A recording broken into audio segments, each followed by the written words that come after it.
আসসালামু আলাইকুম রহমতুল্লাহ। সহি মুসলিম শরীফের হাদিস নাম্বার 2230। হাদিস আবি হুরায়রা রাদিয়াল্লাহু তাআলা আনহু থেকে বর্ণিত, তিনি বর্ণনা করেন যে নবী করিম সাল্লাল্লাহু আলাইহি ওয়াসাল্লাম বর্ণনা করেছেন, ততক্ষণ পর্যন্ত কিয়ামত সংঘটিত হবে না যতক্ষণ না পর্যন্ত ধন সম্পদের প্লাবন সৃষ্টি হবে। আর এত প্লাবন সৃষ্টি হবে তা ধন সম্পদ বা জাকাত গ্রহণ করার মতো লোক খুঁজে পাওয়া যায় না। এই সময় জাকাত দাতা বা যারা দাতা তারা দুশ্চিন্তাগ্রস্ত হয়ে পড়বে যে জাকাত বা দান কে নেবে। জাকাত বা দান গ্রহীতাকে ডাকা হলে সে বলবে আমার এসব কিছুই প্রয়োজনই নেই। হাদিস মুসলিম শরীফ। হাদিসের মান সহি ব্যাখ্যা দেখুন ভাই, অবশ্যই সম্ভবত সেটা ইমাম মাহাদির যুগে হবে।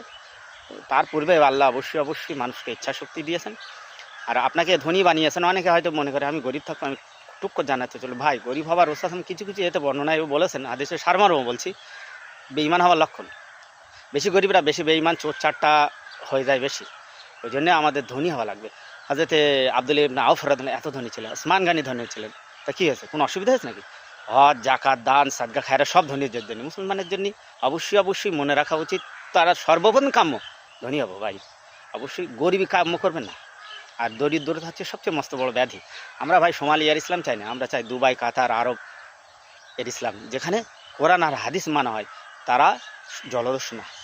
ওই জন্য দরিদ্রতা কামনা করেন না কেউ। হ্যাঁ, এবার প্রশ্নে ফিরে আসি। অবশ্যই যারা দান সাদকা